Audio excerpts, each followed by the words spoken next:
Okay, we're going to talk today about why you need a growth mindset. Now, I do quite a few somewhat technical talks, but this is kind of the underlying philosophy, and it's like the ground under the groundswell for kind of my entire belief. And this is also why a lot of clients that come to us tend to be the people with the growth mindset, and it's kind of what makes us the difference, makes why our clients are so much more successful. Um, is because of this growth mindset. Right. What we're going to learn today is all about the growth mindset. We need why. We're going to talk about why you need it and what the risk is of a fear-based mindset. That's the opposite. It's a growth. You can have a growth mindset or you can have a fear-based mindset. And the fear-based mindset is what is, rampant everywhere in the financial industry and even with most investors. So we're also going to talk about how it benefits you, how fear-based people mess themselves up. And this part is actually, I find it kind of funny, but it's kind of interesting to see. And then we're going to talk about what people with a growth mindset do. And you may be interested to see how, successful investors, how they think and what they do. So, now, let me just tell you about a real nightmare. So this is, you go into to see a local advisor somewhere, and you sit down, and the first thing they do is they bring out a risk, a little chit chat, and they bring out a risk tolerance questionnaire. You come out medium risk tolerant, and they put you into a balanced portfolio. There's no planning done. So I call that the absolute nightmare scenario. What that means is, by doing this, you have already resigned, you've given up any chance of having a comfortable retirement, and you've just screwed yourself, and it's because you've gotten such lousy advice from this person. So here's the point, and I think you'll find this shocking, but you cannot retire comfortably with a balanced portfolio. And advisors always say you need asset allocation, stocks and bonds and cash. You need this balanced portfolio to protect you, some growth and some defense. But you know what? If you do that, you really can't retire comfortably. I'm going to show you that in a minute.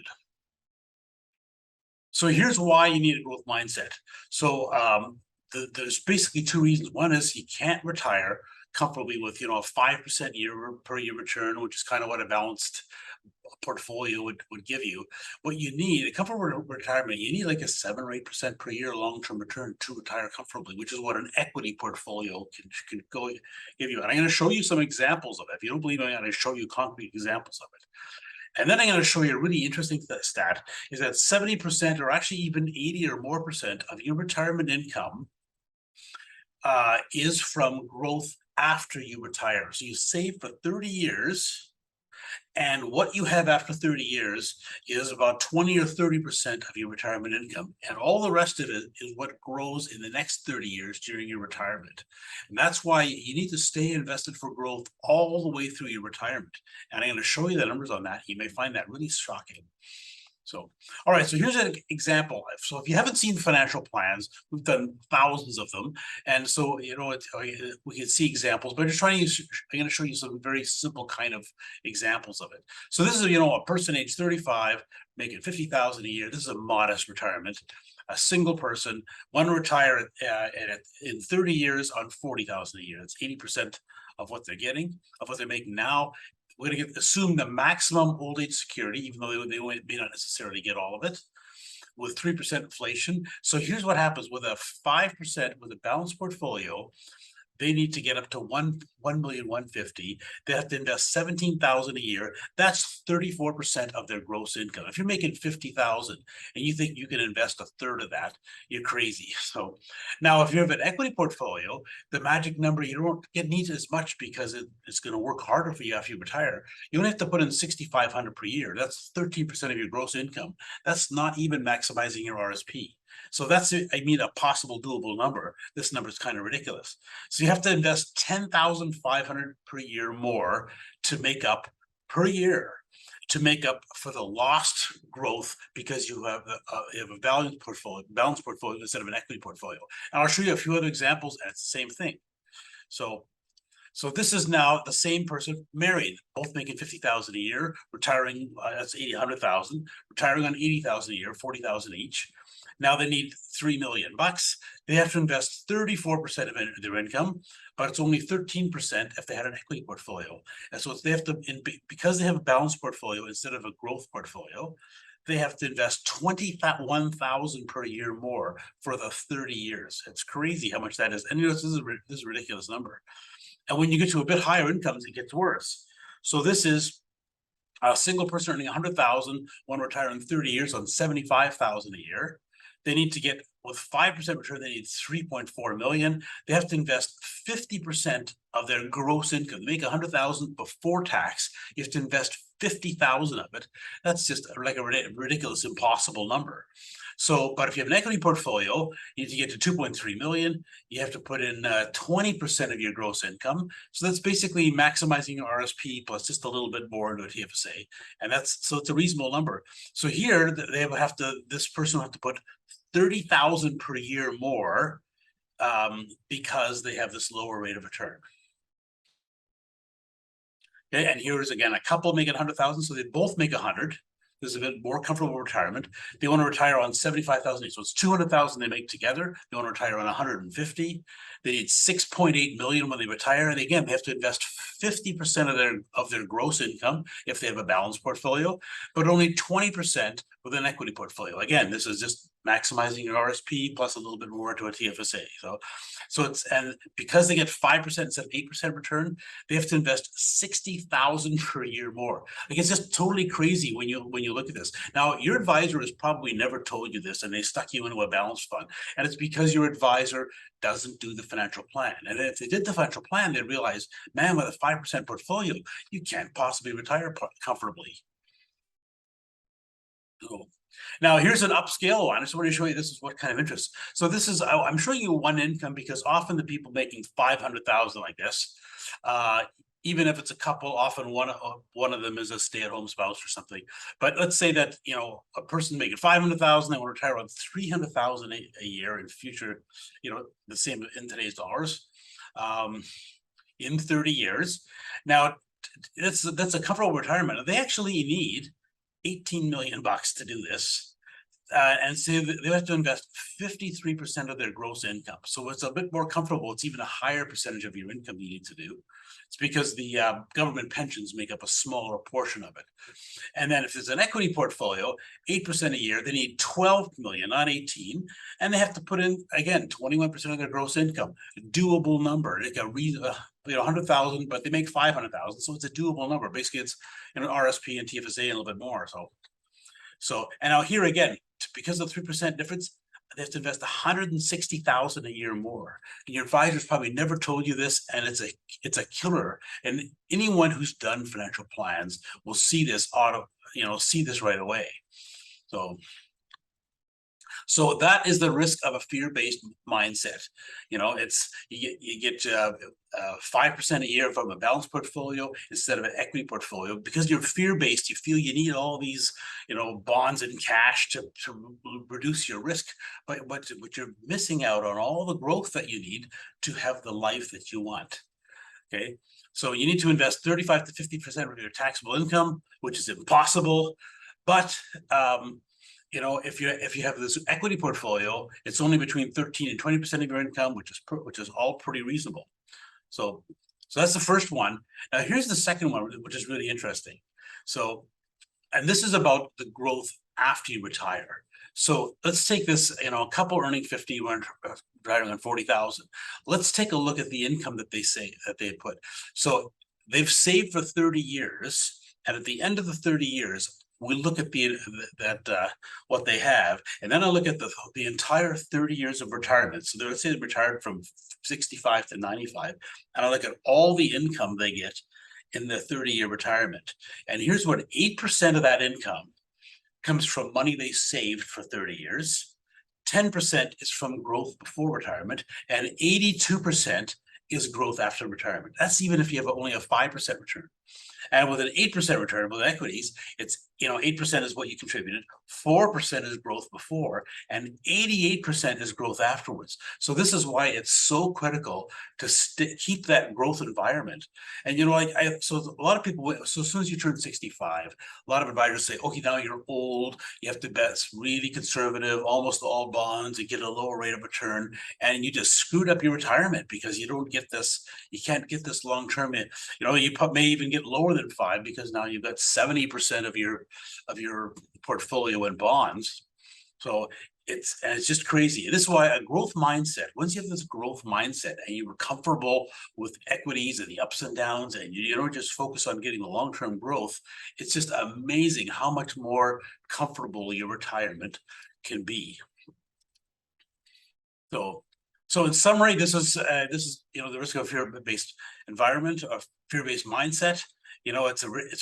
It's impossible to achieve your goal, but it's reasonable with an equity portfolio, and and we need to keep getting this growth after you retire. Okay, so now let's talk about all the ways that a growth mindset benefits you. And there are actually a bunch of them. So let me just explain what they all are. So first of all, it's exponentially more money. Because when you look at investments, notice how they always grow exponentially like this, right? So with a higher growth, it's just exponentially more. And here's a simple example. You just put $1,000 a month away for 30 years. At 5%, it's 815,000. But at 8%, it's 1.4 million. So you have 71% more money because you invested for some growth. So that's the first one. Lots more money. So from the growth and mindset.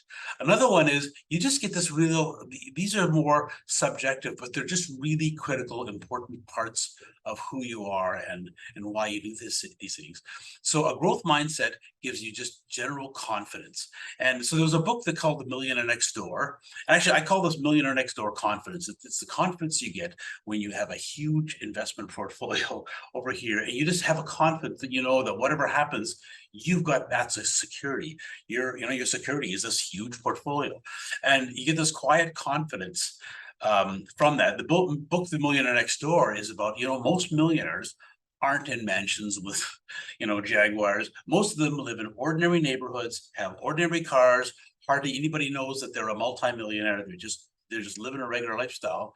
But I find that if I go to a party and meet a bunch of people, I can tell off right away. I can usually tell for most people who's got money and who doesn't.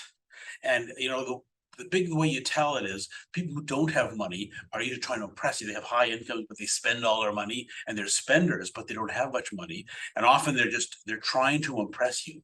While the real millionaires have this confidence. They're not trying to impress you. They want to more connect. They think it might separate you from them if they knew you had millions. It's that quiet confidence that you get. They're not jealous of people that have money. They celebrate with them. It's that kind of outlook.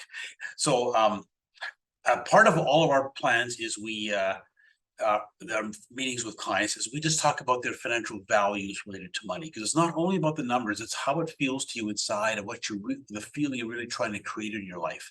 And the two most common ones that we get are security and freedom. People are looking for a feeling of security from their money, and a feeling of freedom, like freedom to do what they want. And both of those you can get from having a huge investment portfolio. That's what you get with this growth mindset. You've got the security knowing whatever happens, I've got money that I can rely on. And also, I want the freedom. I want to be able to go do what I want. I want to be able to travel. I want to, have a good lifestyle, and whatever I want to do, I've got this money. I've got this freedom, these options in my life. So that's what you get from having a growth mindset. So now this is the funny part of this video. I find it funny, but the truth is most people live through this and experience it. So it's probably not funny for them. But this is all about how fear-based people mess themselves up. And there was a bunch of ways.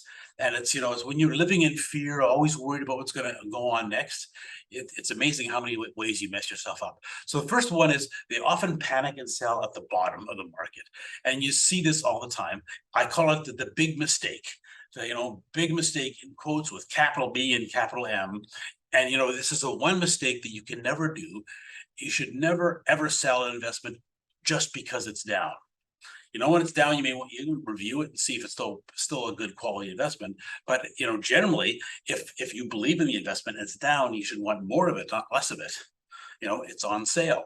So, and you know, the big thing about it is, if you panic out just once in a 20-year return, 20-year period, it can kill your return. And you know, these, you know, significant market declines, bear markets, you know, can happen every 10 or 20 years. But let's say you invest for make a good rate of return for 20 years, and then it drops 30 or 40%. You panic and you sell. So now you've lost that amount, and it's a permanent loss because you're not there when the market recovers, and it's a permanent loss. And now you're out, and how long are you going to be out? And oh my God, are you going to get back in? Now you've just kind of messed up your whole return.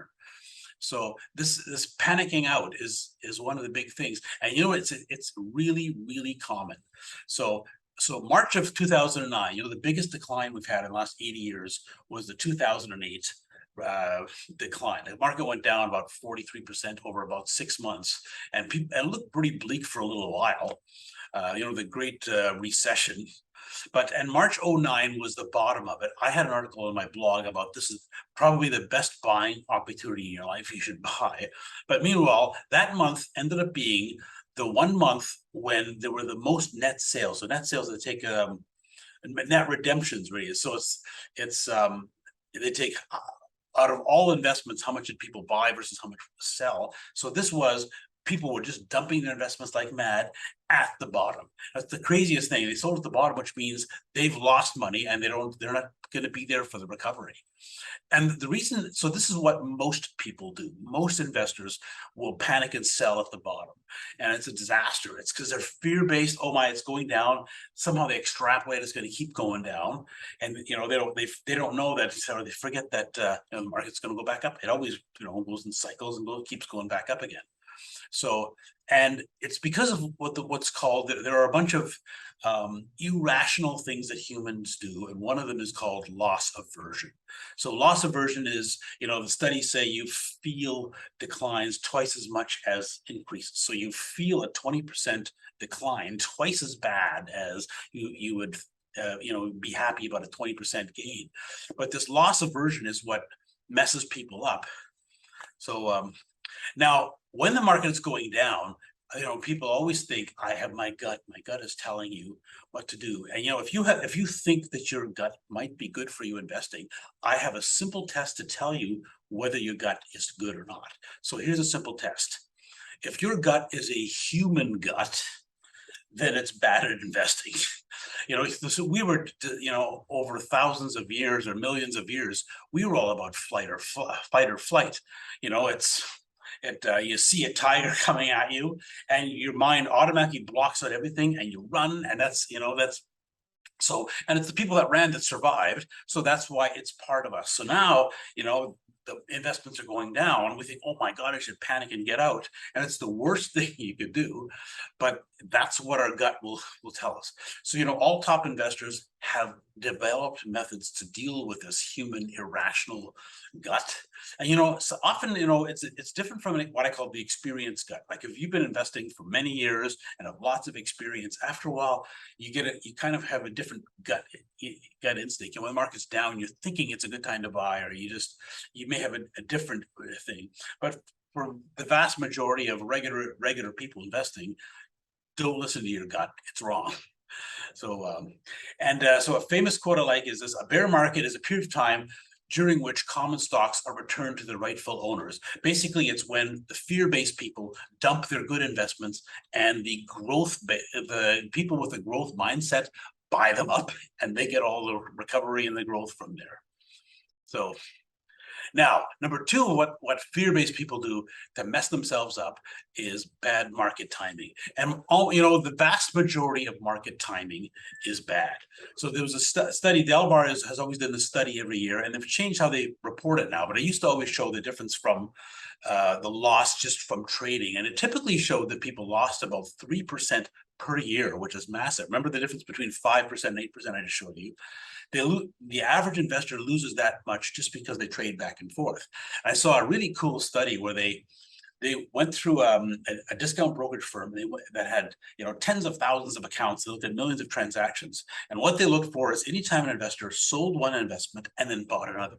And what they did is they tracked the two of them 1 year later to see how they did. And what you may find surprising is the one that they sold, 80% of the time that one outperformed. So when people were selling to move to something else, 80% of the time they would have been better not doing the transaction. And that is generally the truth. It's it's all this moving back and forth because it's again your human gut trying to mess you up. And so you tend to usually lose with that. So studies show investors with fewer trades tend to have higher returns. And so I'll give you a really cool example of this the growth mindset. So we just had the longest bull market in history. So March of 09 until March of 2020, just before the pandemic. 11 years, the market went straight up. There wasn't a single 20% decline in that whole time. It just went straight up.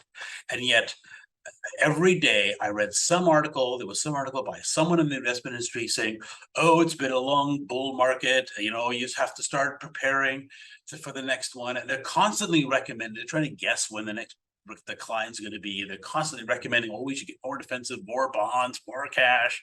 And you know what? So we have this advantage that we have no idea when the next decline is going to be, and we don't believe it's worthwhile trying to guess. So the market's going up, we've got our foot on the gas, and all we're looking at is we want to get 100% or more. Usually try to get more than 100%. We're trying to get all the gain of the market as it's going up. And when it goes down, then we're just going to think of that as a buying opportunity when it happens. But while it's going up, we're going to get all the gains. The vast majority of the time, the market is going up.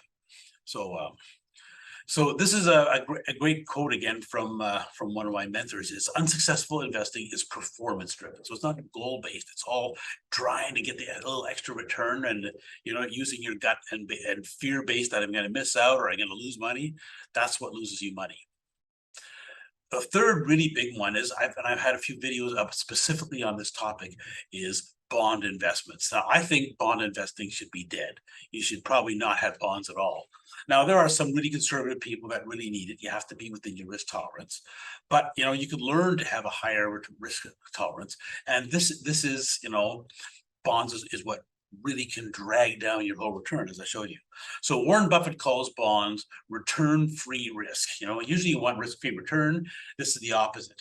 So bonds right now, they're paying less than inflation, and yet, if interest rates go up quite a bit, they can lose quite a bit of money. Like they already, this year, actually 2022, they've actually lost quite a bit. They were down more than 10%. And usually you'd think, bonds, you're just buying, government is paying you amount and you're getting your interest. It should stay roughly even, but no, 10% loss because interest rates went up. So you've got this risk, and yet, you don't get the return.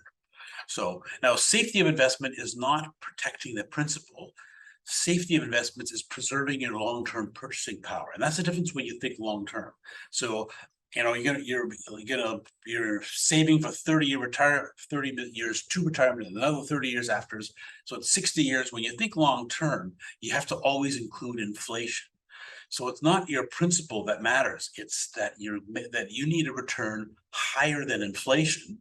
Otherwise, you're losing the value of your money each year. So now equities have lower real 20-year standard deviation. I'm going to show you that one just one second.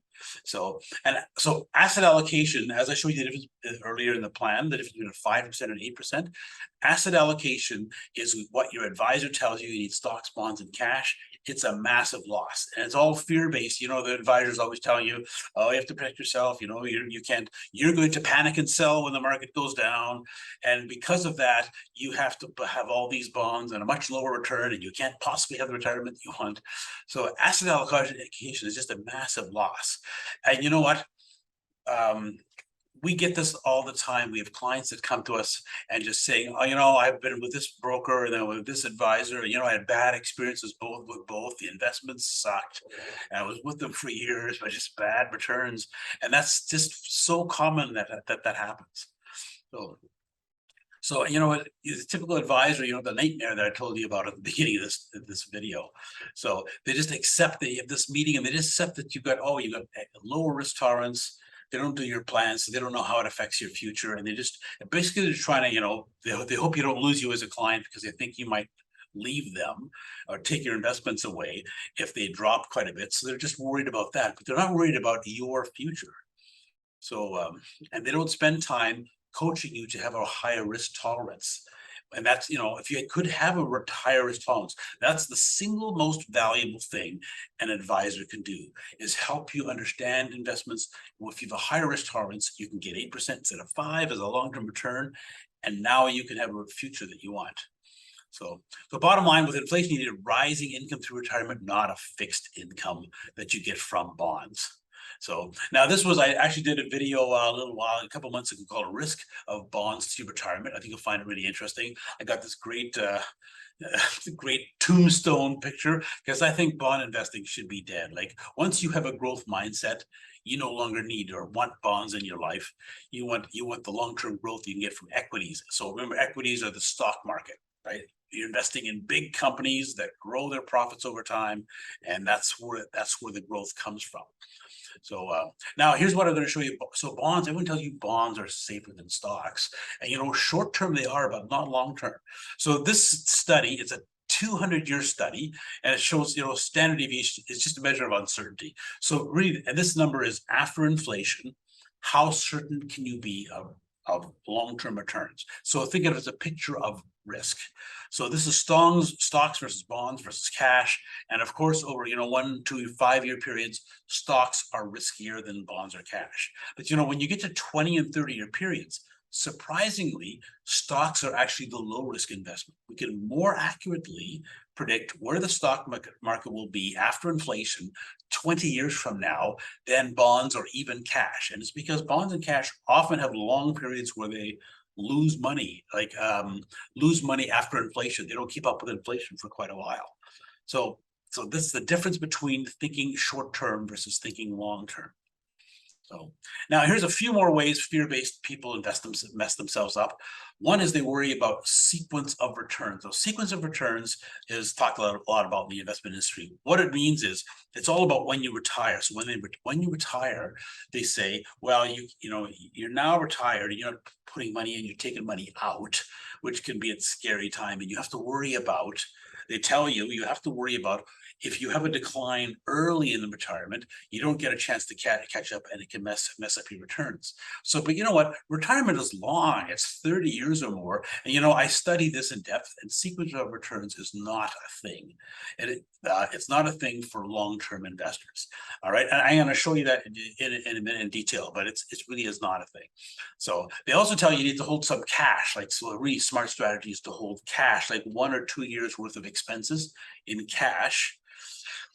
And then the idea is, when your investments are down, you just draw on the cash. That way you don't have to sell your investments when they're down.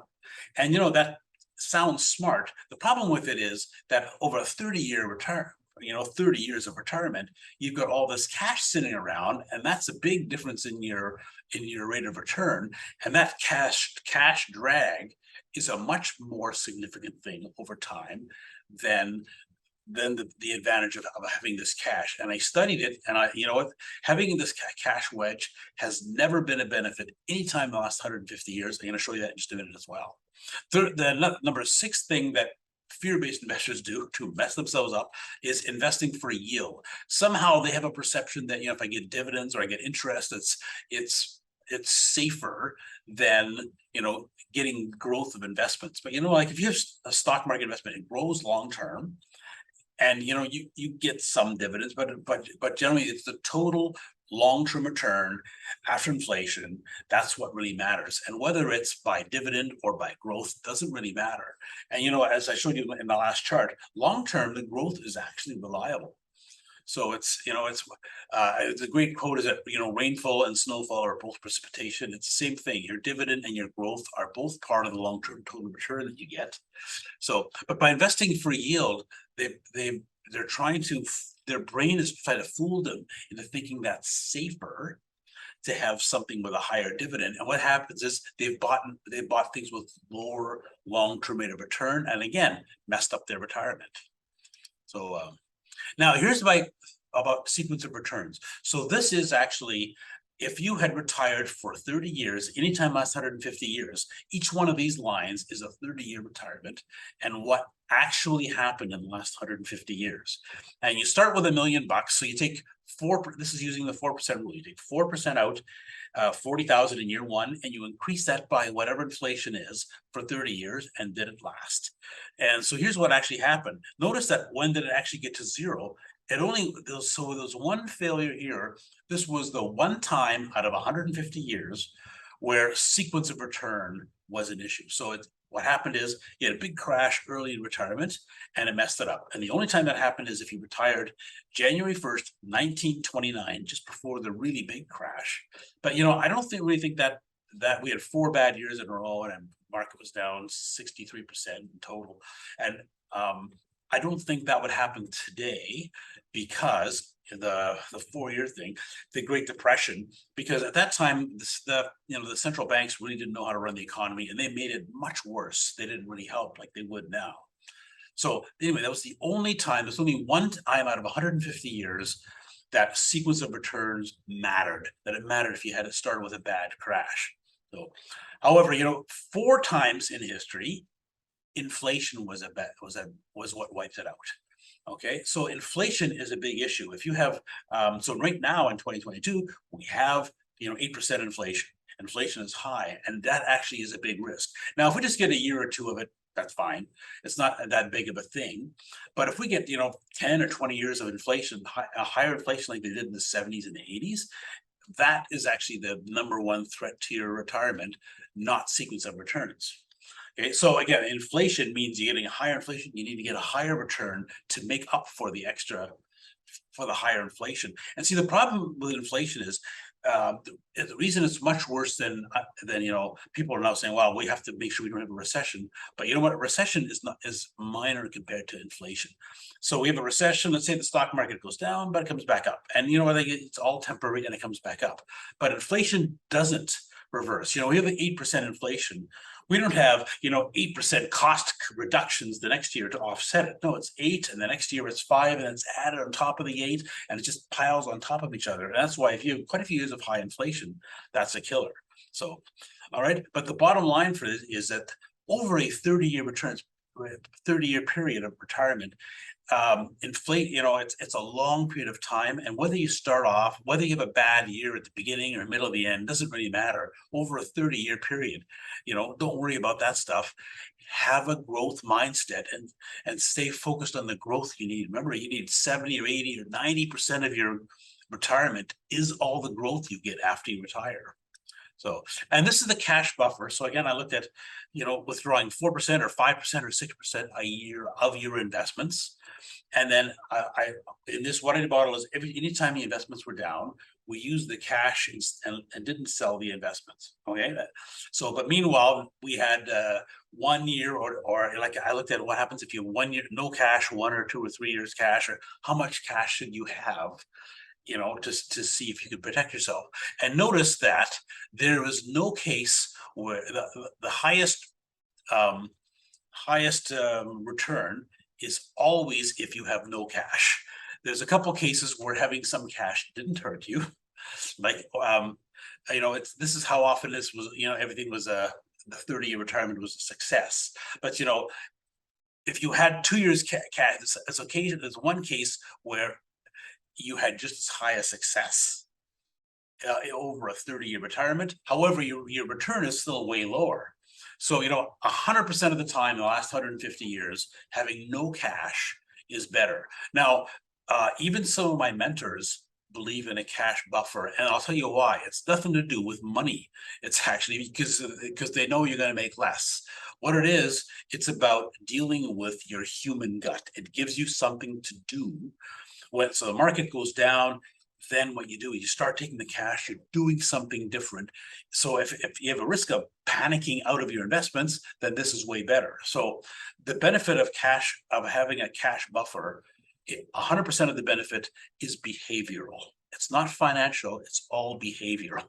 So, but if you have this growth mindset, you don't need that behavioral crutch, and you can get the higher rate of return that you get by not having all this cash sitting around making hardly any rate of return. So, and here's the 7th thing that fear-based people do to mess themselves up is they focus on the net invested. And it's another illogical thing we do. It's called break-even bias. Is you gamblers often focus on this, but I put this much in, I have to, markets are down, I gotta wait till I get back up to where you are. And you know what? There's no logic to that. At any point in time, whatever the investments are, what matters is from this point on, is it going to be a good investment? Right. So what it is somehow, it's selling. If investments are down, investors illogically try to wait till it comes up. They don't want to admit they made a dumb mistake. They don't want to take this loss. But you know what? If it doesn't make sense to have the investment, sell, buy a better investment. But it doesn't. But the stocks don't know what you paid for them. You gotta always think about the future growth from here, and it doesn't matter, what's happened up to here has happened. So now you make the best decision from here going forward. So back when I was an accountant, so accountants have a term called sunk cost. So you spent money on something and I think, well, I have to get a rate of return on it. Well, now I just got to decide whether I'm going to go with this thing that I spent all this money researching. But you know what? You've spent that money either way. So now, because it's it turns out it didn't work, you're not protecting yourself by now doing that thing just because you spent all the time researching it. So same thing as what you paid for a stock, that's at the sunk cost. It's in there, it's gone, and that's history. It doesn't matter. All that matters is what's the stock worth today? What's your investment worth today? What do you see as the long-term growth prospects? And if they're still good, then keep it. And if they're not, then don't. But whether you're above or below what you paid is irrelevant, completely irrelevant. So here are the 7 ways that fear-based people mess themselves up.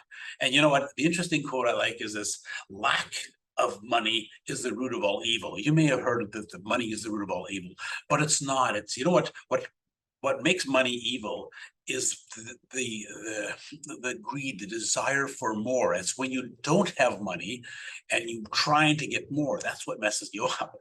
So, all right. So these are all the things that fear-based people do to mess themselves up. So now let's talk about what people with a growth mindset do. And it's just, we've got some of the greatest clients ever, the people with a growth mindset. It's amazing how different your life is when you have this growth mindset. First thing they do is they think long term. And when you do think long term, you do things completely differently. There's so many things that if you think short term, you're not sure what to do. Even investing wise, I find this thing, people always say, I'm going to put some money in. Should I put it in now, or should I put it in bit by bit? What's going to happen? And the truth is, at any point in time, I never know where the market's going to be a month from now. You never know. So, but I do know where it's going to be 25 years from now. So 25 years from now, based on history, the stock market will be between 7 and 17 times higher than where it is today. Right? That's where it will be 25 years from now. Now, in between, right now it may go down, but who knows? Because it's still going to be up there in the future. And it's that confidence that you get from that. And when you think long term, I'm only focused on, I'm going to get this long term return. So I'm not worried about what happens short term. It's going to bounce back. And you get this confidence. It's that long term mindset is very different. It also even happens a lot with life choices. If you don't think so much of what happens tomorrow, but you think, if I do this thing, where is it going? I find, for example, a lot of university students, they go into some course because it sounds interesting, but they don't stop to think, what's the career that you get from this course? And what are the job prospects, and what lifestyle will I have if I work there? And you got to think through decisions, and that's how you can make them. So often decisions are clearer that way. Yes, let me show this the next one. So here's what I'm just showing you: short-term versus long-term risk. And this is, so stocks have short-term risk, right? So they go down, they go up, they go down. So short-term, you see lots of ups and downs, but long-term of 25 years, they're actually quite reliable as a long-term investment. Meanwhile, bonds and cash, they don't have any short-term risk, very little, because they don't fluctuate a lot. But they have a long-term risk because they can get eaten up by inflation bit by bit by bit. And if they make less than inflation for years, you're just losing that little bit. And see, people think, well, so what is risk? So is this risk this thing that goes up and down a lot, or this thing that just slowly declines and you just have a permanent loss? Is that what risk is? So it's the difference. It's the difference that how you see the world when you think long term. So, and this is just to show you how reliable it is. This is the U.S. stock market. I haven't picked it because we have the longest history of it. But this is 25. This is 150 years of data, and every line here is the rate of return the last 25 years. And notice it's always been a big gain. It's about 5% a year is the worst it's ever done. But this is kind of the old stock market. So back before 1930, most of the market was agricultural stocks and railroad stocks. And it's around 1930 that they got into manufacturing cars, and then the entire stock market advanced. We got into industrials, and then technology and financials and consumer stocks. And so this kind of from here on is more the modern stock market. And in modern stock market, the worst that's happened is 8% a year. So you never know what's going to happen long term. None of this is guaranteed. So, however, based on history, the market's basically always done well over long periods of time, like 25 years. And just look how consistent this is. And this is the picture that you can just keep in mind, which gives you that long-term confidence. So another thing people with a growth mindset do is they have a financial plan. And a financial plan is very much about thinking long-term. Okay, so remember, thinking long term is what helps you make smart decisions, and a financial plan does that because you're not just worried about now. Now you've got a plan, and I've thought over.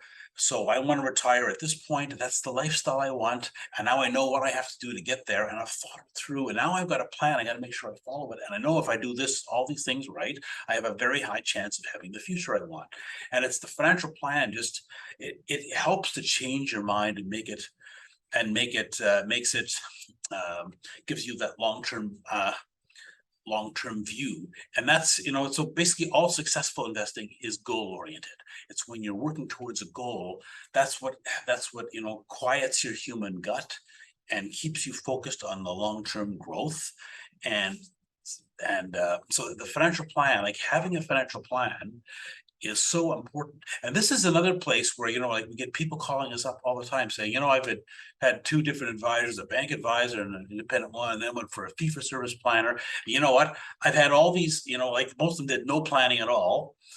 Some of them gave me what I call a fake plan. So they gave me, it says, it's a couple pieces of paper, it says financial plan on it, and then you look, it's a growth projection of the investment. Or another fake plan is you go into the bank and, they spend 10 minutes with you, ask you a few questions, print out 50 pages of glossy of showing you, what your retirement is going to be. But you didn't actually sit down and work out what is the retirement you want. They just printed something up called a financial plan. Now, they said, oh yeah, they did financial planning for you, but they didn't. They just gave you a printout of garbage, right? So, so what I call a one option plan is I've had a fair number of people that have been to, one woman, she went to two different fee for service financial planners. Now they're usually the much more genuine people that are actually there to help you because they're charging you for their advice, and therefore they can't just like most of the investment industry that's commission based. They're just trying to get past. They don't want to do planning. They just want to get the investment. And so the fee for service planners actually need to do some planning, but very often what happens in a lot of meetings is you meet the person's met with the planner, and the planner just kind of asked some questions and, spent a couple hours and figure out what they want to do. And they said, okay, we'll mail you a plan in a couple of weeks. So a couple of weeks pass and you get this thing in the mail. So I've had a few people that I had one woman that's been to two of them, and she says, I've had it twice. I got the plan in the mail. The plan is not what I want to do. So they only sat down and looked at one scenario. That scenario doesn't work. That's not what I want to do. So I still don't know. I've paid for two financial plans. I still don't know what I want to do. So we have we call interactive software that's look back and forth at many different scenarios. So in one long financial planning meeting. We get to know you and what you're really trying to do, and we can work through 10, 15, 20, as many different scenarios for you. What if I work a little bit longer? What if I retire on a little bit less? What if, I want to travel a bit more? What if I want a more comfortable retirement? And you look at all these scenarios, what would you have to do, and how can we optimize everything, and we work out the best thing for you. And that's so it's having this financial plan, and it's having a financial plan that you believe in. So it's having this interactive process is what makes it what you want. And that's once you believe in it, then you can start thinking long term. And that's what makes you, makes you successful investor, is to have have a financial plan. So number 3 thing that people with a growth mindset do is learn the skill of a higher risk tolerance. And it is a skill. When you know, most advisors, they'll give you a questionnaire, you fill it out, oh, you're moderate, and they think, and it's as if somehow that's your character and you're stuck with it. And because you're moderate, that's, you're kind of a loser. That's all you ever get. So, but it's, you can learn to have a higher risk tolerance. So, and you know what, I think this is the number 1 investment skill. If you have a higher risk tolerance, everything else, you're not fear-based, then you can have a growth mindset. And that's what gives you this higher growth. And the story I like to tell is, I call it turbulence tolerance. I used to be terrified of flying years ago. Every time the plane would take off, there's a bit of turbulence. I'm grabbing my seat, and oh my God, what if it crashes? And you feel the turbulence. And now I've flown many times, and doesn't scare me anymore. I just know turbulence is just what happens. And, before I even get on a plane, before I book a flight, I know, when I get in this flight, there may well be turbulence. But it doesn't matter, because flying is still the fastest and most reliable way to get to where I want to go. And it's completely safe, even though there's turbulence. And it's the same thing with, stock market investing. So you buy some investments. You know what? They're going to go up and down sometimes, sometimes more than others. But it's just going to happen. But you know what? Just don't worry about it, because it's all going to work out over time. You just stay invested. And, the worst possible thing you can do when you get turbulence is get out. You're terrified of the plane, so just get out the door and jump out. That would be, of course, dumb, but that's that panic selling is what most people do. So just, all you have to do, the risk tolerance, it's a learned skill. And here's what it is. It's the ability to do nothing when your investments go down. Now, doing nothing sounds easy, right? Just do nothing. That's all it takes, right? But, it is, when your investments drop 30 or 40%, it's like, you invest $1 million, it's down to 700, 600,000, 100,000. That's scary. I mean, I get that it's scary. So, and usually if you have good investments, or you're working with a trusted advisor that's managing your money for you effectively, then you know what, just do nothing and wait, and it'll come back, with some time. So, but it's, your gut is gonna tell you you should panic out. But don't. It's just you just stick with it. And it's something you can learn to do again. And I just show you this again. So here's this is 200 years of data, and look how reliable the stock market has been over the long term. Now, this is just so you understand this graph. It's exponential graph. After inflation, real. So the stocks have averaged 6.8%. Basically, it's 7% per year after inflation is what stocks have averaged long term. Okay, but you notice how close they are to the trend line through all of the last 200 years. And there's some bad things going on today, this year, 2022, stuff going on. But everything that's going on today is minor compared to what we had in the past. There's a war going on, but we had 2 world wars before. We have high inflation of 8, but you know what? We had 20 years of 10, 15 years in the 70s and 80s. So and we've got low growth, but we had other lower growth. We had a pandemic, but like 100 years ago, there were several pandemics at once, and we didn't have vaccines. So like everything that's happened now is minor compared to what's happened in the past. And, the market's still plugged along fine. Now, you don't experience it smooth like this, because it's day by day, or week by week, month by month. And and so remember, this is decades that you're ahead or behind. It's an exponential graph, so you don't feel this way. But I'm showing you this just to give you confidence, because people say this to me sometimes: how do I know, like, what if stocks just stop becoming a good investment? And something happens bad, we get a bad government or climate change, or another pandemic. But you know what, it's the market always does fine in the long term. So now short term, we do have these major declines, right? 20, 30, 40%. And they tend to be very short, usually under a year. And then we're into the bull market, next up, which is much bigger and lasts long, and that's when it all recovers. So the same data. These are now the declines are in yellow, and you notice, like you saw in the last chart, the big declines, but here, if you just stay in, there's very definitely uphill trend to this, and that's again thinking long term. Number four thing people with a growth mindset do is they tend to have a very high equity allocation, usually 100%. So most advisors will tell you need a 60-40 portfolio, 60% equities for growth, 40% bonds for security, or some cash in there. But that's the fear-based mindset. With a growth mindset, you want to get the long-term growth, and you see the equities do well long term. So when all the investments that are intended for the long term, you probably want to have them all or pretty well all in equities.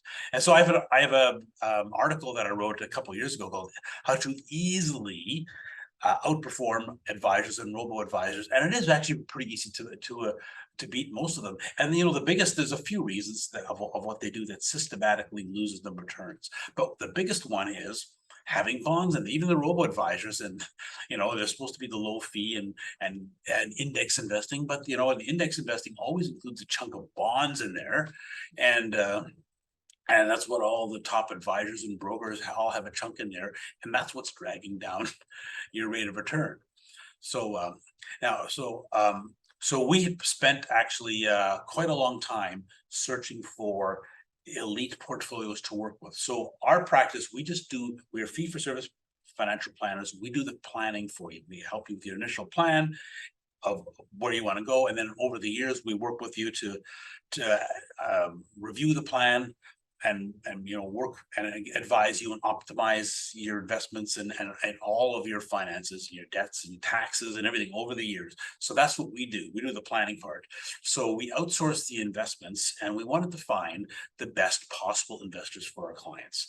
And so we found, the best investors in Canada are these independent portfolio managers. They're the only investors that have a fiduciary duty to do what's in your best interest. So, and they have much wider investment opportunities. So these are like the really elite ones. And we went out and talked to a whole bunch of them. And there was the vast majority of them wouldn't do a 100% equity portfolio for anyone. They said every one of their clients must have bonds. This forced bond investment, I call it FBI. It's like the FBI is trying to force you to have bonds. I said, why? Like this? Like, I realize that's maybe some people need it, but like some people just aren't just want this. I had a young guy named John. He was like 30. He was an engineer. He was knowledgeable about investing, and he had his money with one of the robo-advisors. And so he went in and he learned how to game. He called it game the risk tolerance questionnaire. So he just knew what answer gave him a higher risk, and he just answered the higher risk answer in every case. And the truth is, like, at this point, he had a high income. He didn't have a lot of investments yet, so it wasn't really that risky. He was just trying to he's really focused on getting the long-term growth. And so he filled out the single most risky method on the robo-advisor's risk tolerance questionnaire, and it said he's high risk. So he gets 80% stocks, 20% bonds. So he called in and talked to one of their in-house portfolio managers and said, I don't want bonds. What do I have to do? And they said, okay, well, because we've talked to you, we can go up to 90% stocks, 10% bonds. And so he actually contacted me. He says, how come these robo-advisors are forcing me to buy bonds? I don't want bonds. I want growth. And it's the investment industry is all about that way. They're worried about you complaining and leaving them. And but they're always sticking you in a bond. But if you have a growth mindset, you don't need all that stuff. And I found even the elite portfolio managers, the vast majority of them, want to force you to buy some bonds. They want to force 100% of their clients to buy some bonds. It's crazy. So now, the type of investing that gives you that growth mindset people do look for is they look for investments where they're confident in the long-term growth. Okay, so they don't buy something totally speculative. They buy something where they're confident. So it's either solid quality, diversified investments, global or US or something where you're getting lots of big companies in different sectors, or they may we work with, we call, all-star fund managers. We're trying to find the world's best investors and let them invest for us. And it's not speculating. It's not like, so some people I think a growth mindset is let's take big gambles to make big amount of money. And it's not about that, because, the stock market, we do know it's going to be way up 25 years from now. If you just go do something speculative like crypto or meme stocks or something, you don't know what it's going to be. What's it going to be in 25 years? I don't know. I have no idea. So, you don't want something like that that's just a gamble. You want something where you're really confident in the long-term growth, and it's going to be good growth. So that's the kind of investments that they have. So now in bull markets, the attitude, the growth mindset, all you want to do is get the gains. So remember the story I told you about, we just had 11-year bull market, and everyone's just trying to guess when the next decline is going to be. They're always telling you should get more defensive. So what we're doing, what the growth mindset people do, is you just have your foot on the gas, the market's going up, and we're just going to get all the gains. We want more than 100% of the growth, and we're not worried about the next decline. It'll happen. Of course there will be another decline when it comes. We're just thinking of it as a stocks are on sale. Meanwhile, we're getting all the growth. So, and this is actually a really great quote, and it actually puts it in perspective. So the risk isn't in being down, being in the next 20% downtick. The risk is it's being out of the next 100% uptick. So it's going to go down, but if it falls more from here, it'll bounce back up again. But so right now the market's down roughly 20% from the beginning of the year. So if you invest now and it falls further, it'll come back over time. So that it doesn't matter a lot. So, however, if you wait and it recovers and you miss it, that's you're probably not, it's not probably not coming down to this level again. And that's what you've actually, then it's actually a permanent loss. So that's the way to think of it, is focus on getting the growth, not on avoiding declines. So now the next thing that people with a growth mindset do is they do a lot of leverage, which is borrowing to invest. And you know what, this is there's lots of ways to do it, and it's risky. And it's risky because you're borrowing some money, and you have to pay that loan no matter what happens. Okay. However, if you're focused on the growth, you've got the growth mindset, and you're thinking long term, you could do this. And it's actually, it is the #1 wealth building tool of the wealthy. In fact, if you look at wealthy people, all of the super wealthy borrow to invest. That's really the only way to do it. Because if all you're doing is putting your own money in, is you only have so much of it. But what you do is borrowing is you're kind of using other people's money, OPM, we call it. You're borrowing the money from somewhere to invest. And you borrow and you're paying 3 or 4 or 5% interest, but it's all tax deductible for you. And meanwhile, you're investing in equities that have a higher rate of return long term. And again, you can't panic and sell out. You got to stick with it long term. But it seems, if you think it over 25 years, right? I'm borrowing this money. It's going to be 25 years from now. It's going to be between 7 and 17 times higher. Meanwhile, I'm paying this interest all the time. But you know what? It's tax deductible. I think about like an RSP contribution, and I just pay this. And you know what? I don't know what's going to happen the next year or two, but I know if I just pay this loan interest and just leave these quality investments grow for 25 years, it's going to be off huge for me. So we just recently talked to a client that a number of months ago did a $1 million investment loan. Now, that may sound scary. I know that's a big number. In this case, it worked perfectly because he's got high income and he can easily make the payments, and he really needs the tax deductions. And he just looked at, he puts $1 million in now. So in 25 years, that $1 million is going to be between 7 and 17 million, right? So that's what his word, how he described it, is life-changing. Now I've got a large portfolio growing over time, and it really is life-changing. Like when you look at a financial plan and how different it can be from borrowing a significant lump sum. So, so this is not for everybody, but people with a growth mindset actually do this actually quite a lot. And so there's a variety of ways. I have these all discussed on my blog. There's a variety of ways you can borrow to invest. There's all kinds of strategies, but some of the common ones, one that a lot of people can do is called the Smith maneuver. And basically you're investing for your retirement without using your cash flow. And it's if you have a home with a mortgage, we get a readvanceable mortgage, and as you're paying your mortgage down, we're borrowing it back, and we can arrange it so it doesn't use your cash flow. It just you're borrowing money and you pay the interest by borrowing more money. So it doesn't use cash flow. And meanwhile, you build up a large portfolio. And we've done actually quite a few financial plans where people are trying to have a retirement they want and they can't put enough money away. But if we add Smith maneuver on top of the RSPs and TFSAs that they're doing out of the cash flow, now all of a sudden they're on track. So it's surprising how often adding a strategy like this can give you the future that you want, which you don't get otherwise. Another one that's what's called life cycle investing. I did a video on this a few weeks ago, and I think this is the #1 strategy for millennials. Or so if you're 20 or 30s, you're young, just starting out. Life cycle investing, the concept is you borrow as much as you can early. So instead of if you put in your money bit by bit by bit, it builds up. And what happens is if you save from 25 to 65, 40 years, your rate of return of those 40 years is almost entirely dependent on what it did the last 10 years. And if the last 10 years are a lousy 10 years, your whole 40 years are lousy. And it's because before that, you had hardly any money, right? It builds exponentially and all the money's at the end. So it's called last decade risk. You're always at risk of what if we have a bad decade before? But if you, instead of doing that, you do your retirement like you do a house. You borrow a larger amount of money and pay it off slowly over time. Then you've always got the same amount invested. You don't have the last decade risk. And there's a couple of Yale professors there's a book out called Life Cycle Investing, and they did the study on this.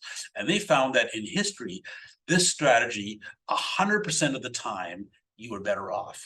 So they actually call it a no-risk strategy, even though they're borrowing to invest, but because it's a specific strategy done over a 40-year period of time, and because because they've eliminated this last decade risk, 100% of the time they were better off by doing this. So then it's one we call the Rempel maximum. The Rempel maximum is more of a concept than a specific strategy. But it can be a version of the Smith maneuver, but it can't be just otherwise. Basically, you're borrowing the maximum you can, or if it's Smith maneuver related, it's the maximum you can do without using your cash flow. But it's this is the kind of strategy that is only for the small people, with a small number of people with a really high growth mindset. But now you're trying to borrow the highest amount you can. Got to make sure you can do it long term, and you can always make the payments and all that. But this is the strategy that can build up super wealth. And I'll give you a simple example. I did have an article a couple of years ago about this, called the story of Joe and Rich. Two twin brothers. It just did an example, and the story tells the difference of what they actually did. But this is what happens with the Rempel maximum versus the conventional bit by bit method. It can be huge, the difference that it could do. Last thing that people with a growth mindset do is they just think of all market declines as buying opportunities. And I think that's just a really good way to go. And again, you're thinking long term, the market's going to be up long term. So anytime it's down, it's a good buying opportunity. And we draw the line at 20%. That's also the official definition of a bear market, is whenever the market's down 20%. So anytime the market's down 20%, like it is now, it's a buying opportunity. So we call it the quote unquote big sales going on. And it's your focus at this point should be on getting invested before it recovers. Not people always wondering, so what's going to happen from here? Is it going to fall further or going to recover? I don't know.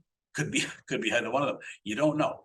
Okay, but you want to get in before it recovers. And with a growth mindset, all you're thinking of is, I'm getting in cheap, and I want to make sure I don't miss the inevitable recovery. So the fear-based mindset, you're just thinking short term is going to go down or not, but you just don't miss the inevitable recovery. And so the investment industry people will always tell you should look for the lower risk investment, but sometimes that's actually not better. I'll give you a really interesting way of looking at it. Let's say there were two types of toilet paper, two brands, and they're basically identical quality and they're identical price, basically, except the only difference is one product just goes on sale every once in a while. So, every once in a while you get a chance to stock up because, once every couple of years or whatever year it goes on sale for a while, you can stock up on it. So that would make that a better one to use than the other one, just because it goes on sale sometimes, right? If assuming everything else being equal. And if you think of stocks the same way is like they're all going up over time. If we have a couple investments and they both have similar long-term prospects, but one is more volatile, the investment industry has said you should always take the least volatile one because it's growth compared to risk. But if you think of the more volatile one as that one, I get more buying opportunities. It goes on sale sometimes. So why wouldn't I take the one that goes on sale sometimes? So my point is, don't automatically take whatever looks like a lower risk investment. Focus on the ability to grow your investment. How do we grow long term? And if you're always focused on how to grow long term, that's what makes you successful. So, and actually, a really interesting thing to see is, the biggest gains are always right after or before the biggest losses. And that, that happens. The biggest gains in history are right before, right after, usually right after the biggest loss, the biggest day, week, month, year. And I'll give you some examples. So look at this. So this is a US stock market, 1 year rate of return in the last 150 years. Okay, so let's take a look at the years where we lost more than 20% and what happened the next year. And I'll tell you the answer is, other than the Great Depression, almost every time, if the market was down 20%, the very next year was a gain of more than 20%. And I'll show you how reliable it is. So here it's down a little over 20. The next year was a gain of 40. Right? This was the Great Depression, 4 down years in a row, including a minus 20 and a minus 40. And you had to wait 1 year more decline, but then there were 2 gains of almost 60. This was the biggest bull market ever in history, was of course immediately after they made it the biggest bear market in history. So 2 gains of almost 60. And then here was a loss of over 30. The very next year didn't quite get 20 that year. It was almost, but pretty close. So, and here we had a loss of, in the 70s, we had a loss of, about 25 or 30. The next year was gain almost 40, loss of 20, gain of 30, loss of about 40. The next year was gain of 30. See, almost always the very next year is a gain of over 20. And that's why you don't want to, sit out in the market. It's funny, but before the 2008 decline, there were 2 people that I knew that actually thought it was going to go down. And before it went down, sold all their investments to cash. And you think they're smart, but here's what happened. So the market went all the way down. They were in cash the whole time, didn't lose any money. But I talked to them several years later, and both of them were still all in cash, still predicting the next market, the next decline. And you know what? So even though they successfully avoided the downturn, they still actually did worse than if they had just ridden it down and up, because they were still in cash after that. And sometimes it's the problem when you guess, you make a guess and you're right, then all of a sudden you think you're smart and you got to make more guesses, and most of them will be wrong. So it's, when the market's down, just think, quite likely the next year is going to be it's going to be a big up year. So now, so here, the final thing that people with growth mindset do is they have this underlying philosophy, this feeling about them.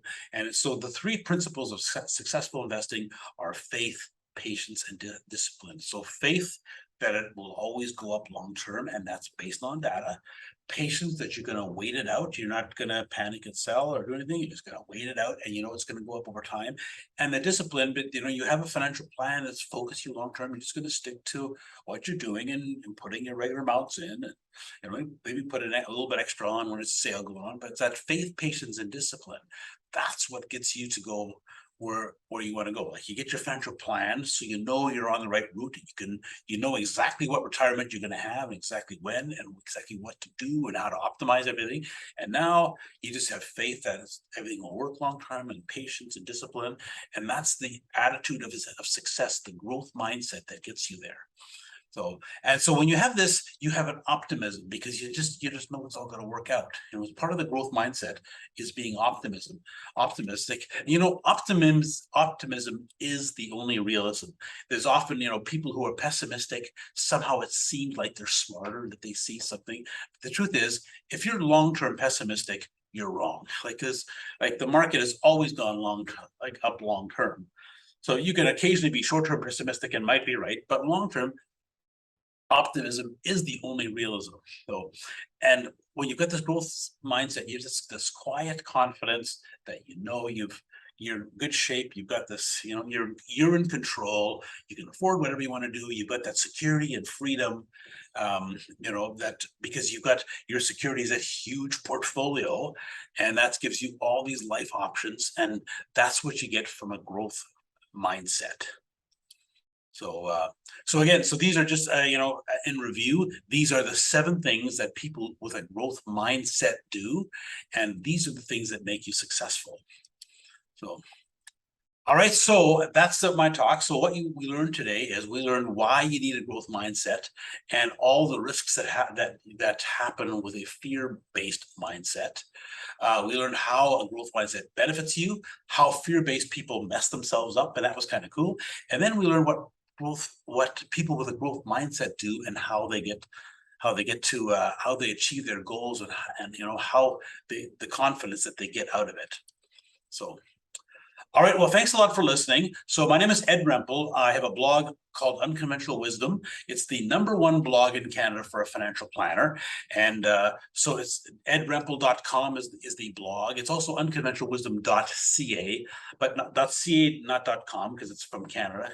So, and if you want to talk to us, you go to the website, hit contact, and look for a free 30-minute consultation. And, we can have a 30-minute talk. And it's not a sales thing at all. We have more than enough clients. What we're looking for is, are we a good fit to be able to work together? And we try to figure that out in a 30-minute consultation.